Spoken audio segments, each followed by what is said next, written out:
Constitution అయినా ఈ రైట్ని ఇస్తుంది. సో ఇక్కడ ఖలీఫా ఉన్నప్పుడు అతను ప్రకటించే జిహాద్ ఏమిటి?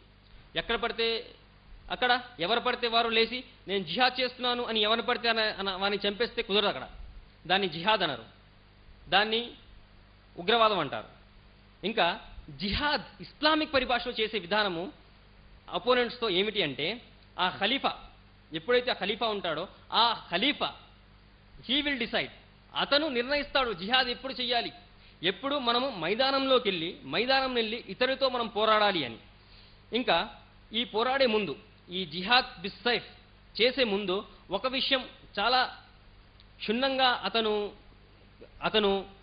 కన్ఫర్మ్ చేసుకోవాలి. ఏమిటంటే, నేను జిహాద్ అంటే కత్తితో వారితో పోరాడే ముందు వారికి అల్లాహ్ గురించి, జిహాద్ బిల్ లిసాన్ వెళ్ళిందా లేదా, వారికి అల్లాహ్ గురించి ఇస్లాం గురించి పరిపూర్ణంగా మేము తెలియజేశామా లేదా అనే విషయాన్ని అతను కన్ఫర్మ్ చేసుకోవాలి.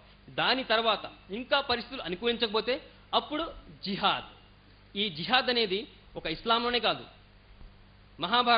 మహాభారతం ఏమిటి? కురుక్షేత్రము, ధర్మానికి అధర్మానికి మధ్య జరిగిన సంఘర్షణ. ఇందులో కూడా యుద్ధం ఉన్నది, ఇందులో కూడా కత్తులు, ఆర్మ్స్ అండ్ అమ్యునిషన్స్ వాడబడ్డాయి. ఇక్కడ అర్జునుడు కృష్ణుడితో ఏమన్నాడు?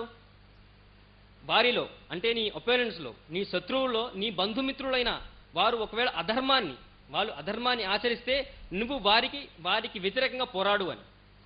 మరియు ఈ ముస్లిం ఆర్మీకి కొన్ని కండిషన్స్ ఉన్నాయి, ఎలా పడితే అలా చేయడానికి కుదరదు. మొట్టమొదటిది, ఈ జిహాద్ చేసే సమయంలో స్త్రీలను, పిల్లలను, వృద్ధులను, రోగులను చంపరాదు. ఇతర మతాలకు చెందిన ధార్మిక వేత్తలను, అంటే ఎవరైతే శాంతియుతంగా తమ ధర్మాన్ని అనుసరిస్తున్నారో ఆ ధర్మం యొక్క పండితులను, ఆ యొక్క స్కాలర్స్ను చంపరాదు. ఇంకా గుర్రాలను చంపరాదు, పశువులను చంపరాదు, చేలను మీన్స్ క్రాప్స్ వాటిని డిస్ట్రాయ్ చేయరాదు, ఇంకా మంచినీటి కలుషితం చేయరాదు. ఇంకా ఇలా ఎన్నో ప్రబంధనాలు ఉన్నాయి. ఒక ముస్లిం సోల్జర్, ముజాహిద్ అంటారు జిహాద్ చేసే సోల్జర్ని, వారు ఎప్పుడైతే మైదానంలోకి వెళ్తారో అతను ఈ కండిషన్స్ అన్నీ ఫుల్ఫిల్ చేసి అప్పుడు ఎనిమితో ఫైట్ చేయాలి, అంటే ఏమిటో యుద్ధం చేయాలి. ఈ యుద్ధం చేసే సమయంలో కూడా, యుద్ధం ఎప్పుడైతే ఒకవేళ నేను యుద్ధం చేస్తున్నాను అనుకోండి, యుద్ధం చేసే సమయంలో కూడా ఈ ముజాహిద్ ఆచరించే సూత్రములు, సిద్ధాంతాలు దివ్య ఖురాన్లో చెప్పబడినాయి. దివ్య ఖురాన్లో సూర తౌబా సూర నంబర్ 9లో అల్లాహ్ సుబ్హానహు వ తఆలా ఏమంటాడంటే, సూర నంబర్ 9 ఆయత్ నంబర్ 5లో ఒకవేళ యుద్ధ సమయంలో నీ శత్రువు శాంతి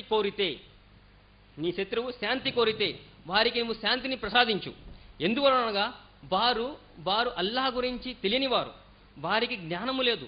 అందుకు వారికి ఒక సురక్షిత స్థానానికి నువ్వు తీసుకుపోయి వారి అల్లాహ్ గురించి నువ్వు తెలియజేయి అని అల్లాహ్ సుబ్హానహు వ తఆలా ఇక్కడ హితపలుకుతున్నాడు. ఇంకా ఒకవేళ నీ కత్తి కింద అతను వచ్చాడు, నీ శత్రువు ఉన్నాడు, అతను ప్రాణభయంతోనే నాకు శాంతి ఇవ్వి అని అంటున్నా ఒకవేళ నీకు అనుమానం ఉన్నా తర్వాత ఇతను బయట ఇక్కడ రక్షించిపోయి బయటికి వెళ్ళి ఇతను హాని కలిగజేస్తాడు అంటే అల్లాహ్ ఏమంటున్నాడంటే, అతను చేయదలిచిన హానితో రక్షించే బాధ్యత నాది.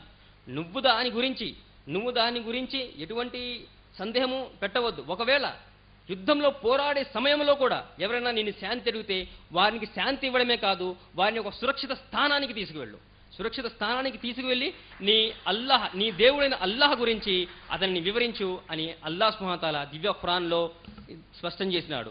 ఇంకా జిహాద్ అనేది ఉగ్రవాదము కాదు, ఉగ్రవాదముకు పరిష్కారం జిహాద్. ఇప్పుడు నేను ఇక్కడ నుంచి చేస్తున్నది జిహాద్, నేను చేసేది జిహాదే.